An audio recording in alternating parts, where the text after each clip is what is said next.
தொழுகையில் நிதானம் வேண்டும்.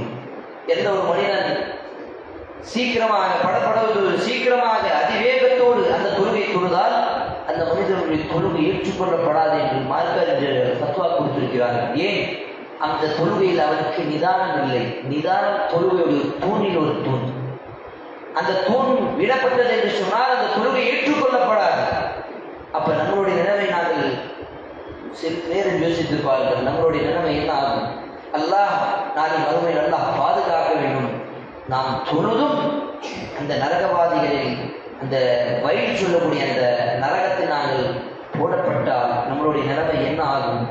அதை சிறிது நேரம் யோசித்து பார்த்து சில பயத்தோடு அந்த தொழுகையில் ஈடுபட்டிருந்தால் அல்லாஹ் சுப்ஹானஹு வ தஆலா கண்டிப்பாக நாளை மறுமையில் அந்த நரகத்தில் நம்மை காப்பாற்றுவார்.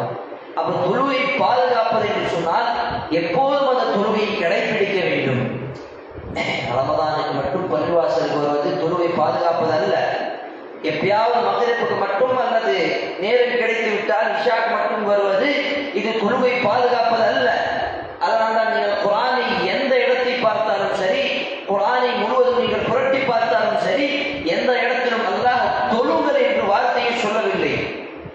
அல்லாஹ் திருக்குர்ஆனில் எந்த இடத்திலும் ஸல்லா என்ற வார்த்தை அரபியில தொழுவதற்கு தான் பயன்படுத்தும். குர்ஆனில் எந்த இடத்திலும் அல்லாஹ் தொழுங்கள் என்று சொல்லவில்லை. அந்த மாதிரி கட்டளை இடவில்லை. மாறாக அல்லாஹ் சொன்ன கட்டளை என்ன தெரியுமா? அகீமுஸ் ஸலா, தொழுகையை நிலைநாட்டுங்கள். தொழுகை எப்போதும் அதை கடைபிடியுங்கள். ஒரு முறை தொழுவது, 2 முறை தொழுவதுதான் தொழுகை. தொழுகை எப்போதும் தொழுவதுதான். அதுதான் நிலைநாட்டும். அதுதான் தொழுகையை பாதுகாப்பது, தொழுகையை பேணுவது. இதுதான் சகோதரர்கள். அப்ப தொழுகையை எப்போதும் தொழுதாதான் அது தொழுகை.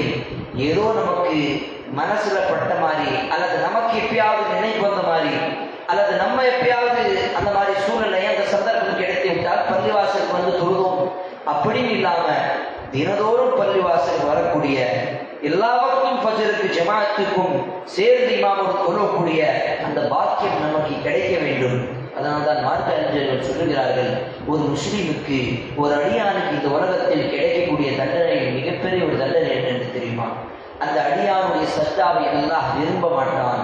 அதனால் தான் அவனுக்கு தொழக்கூடிய அந்த பாக்கியம் அல்லாஹ் கொடுக்க மாட்டான். சுப்ஹானல்லாஹ். நாம் செய்யக்கூடிய சஜ்தா அல்லாஹ்வுக்கு தேவையில்லை. அதனால் தான் நாம் மறந்து விடுறோம். அல்லாஹ்வும் அந்த மறதியில் அதிகப்படுத்துகின்றான். உங்களுடைய சஜ்தாக்கள் நாம் செய்யக்கூடிய அந்த எப்பயாவது செய்யக்கூடிய அந்த சஜ்தா அல்லாஹ்வுக்கு தேவை கிடையாது.